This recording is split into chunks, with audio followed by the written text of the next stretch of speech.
Hey everybody, welcome to MXA's first ride video on the 2021 GASGAS MC125.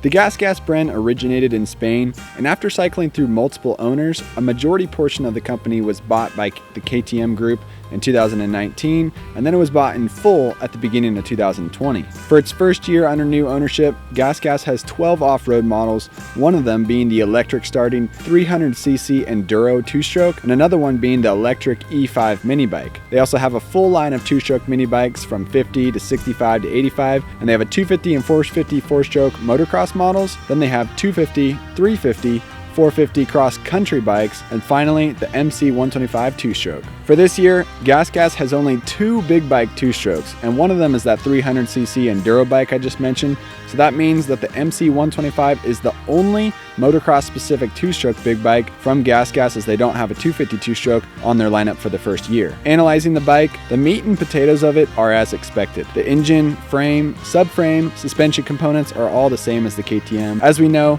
the Husky 125 is different for 2021 with its shorter forks and lowered shock. The GASGAS 125 is the same height as the KTM group, but it has unique valve settings that make the MC125 GASGAS suspension softer than the KTM and Husky models. Besides suspension character, the GASGAS MC125 also has the forged aluminum triple clamps instead of the CNC machine clamps. It uses Maxxis tires instead of Dunlop, non-branded silver rims and handlebars instead of black Excel rims and neck and handlebars, and it also has a twist-to-open fuel petcock, which is the same part that you see on KTM mini bikes instead of the normal switch petcock. Also, we're not really sure why, but they made the bar pad extra small, which definitely gives this bike a unique look. Some people love it, some people hate it. The seat cover is also different, and the fuel tank on the GASGAS is tailored to fit the unique bodywork that comes in this bike, so it's not exactly the same as the KTM and Husky, but pretty much the same. In terms of looks, everybody is attracted to the GASGAS red, and the 125's chrome pipe makes it look even better. As for the price, the GASGAS MC125 slides in at $6,799, which is $600 less than the KTM, $700 less than the Husky,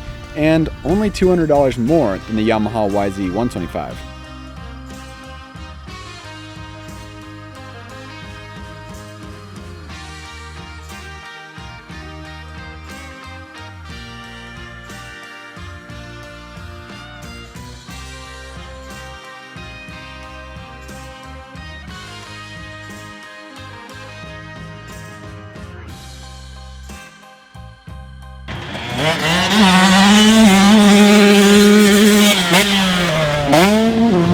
On the track, the GASGAS MC125 two-stroke is super fun. We did feel that the front end wasn't as precise as it is on the KTM just because of the difference in triple clamps, but we were able to help it after all that we've learned on our other GASGAS models by torquing the top triple clamp to 20 Newton meters and the bottom triple clamp to 12. We should also note that the GASGAS 125, with it being lighter and slower than the GASGAS 250 four-stroke and 450 four-stroke models, we noticed that the difference in triple clamps wasn't as big of a deal on the track, so the new triple clamps on the GASGAS models, they come off of the KTM Enduro bikes, so they have a little more flex in them, which is nicer going over some of the more choppy bumps or if you're doing some off-road riding. But in the corners, we did feel like the GASGAS triple clamps flexed more, especially on the four-stroke models. On the 125 two-stroke, it wasn't as big of a deal.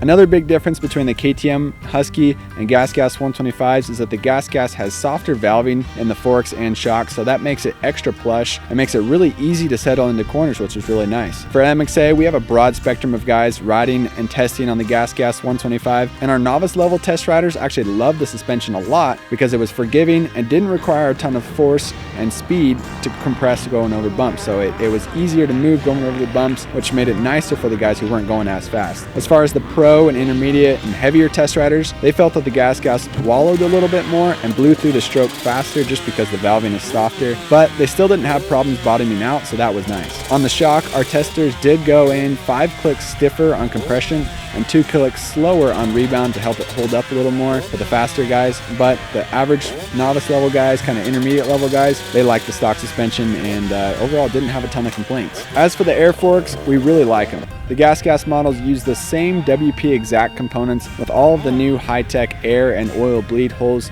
to let the forks blow off steam and create a predictable connection to the ground. Everything that WP is trying to do for 2021 on KTM, Husky, GASGAS, they're just trying to replicate the same feel that people get on spring forks. So yeah, air forks get a bad rap, but they do have some awesome advantages to them, being about 3 pounds lighter than a standard spring fork. So GASGAS, KTM, Husky, they're still going in that direction. As always with setting up the air forks, more air pressure isn't always better for the faster riders. It's easy to think that, but air pressure on the WP exact air forks is like your spring rate in your standard coil spring forks. So for me, average weight weighing around 170, the stock air pressure actually worked great for me. The air pressure isn't supposed to be used to make it stiffer or softer. Air pressure controls the ride height, where the forks sit, when I sit on them, where the sag is on the forks, basically when you sit on the bike. So for me, I ran the stock air pressure was right around 8.4 bar. I went up a little bit to 8.6 bar, right in that range, and then used the clickers like the rebound and the compression to control the character of the suspension and how stiff and soft it was.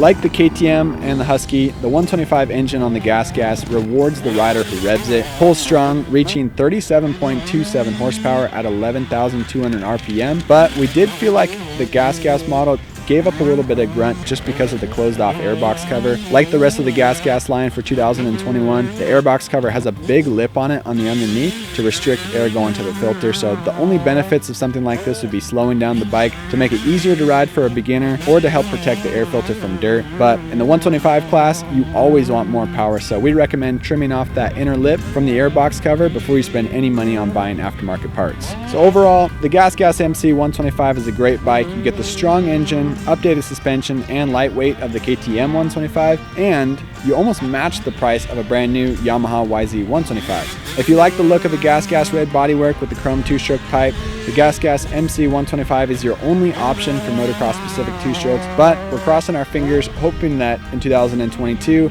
we'll see a GASGAS 250 two-stroke on the model lineup. So that's all for this first ride video on the 2021 GASGAS MC125 two-stroke. We're very thankful that GASGAS is offering a big bike two-stroke this first year in their production with KTM, and we're even putting together a 2021 125 two-stroke shootout video. We're very excited to release that as well, so make sure to subscribe to our YouTube channel and click the notification button so you can be the first one to know once we release our 125 two-stroke shootout video. We're very excited about that. Also, check out motocrossactionmag.com as we got lots of news, reviews, race results, bike tests, product tests, and more coming to our website. So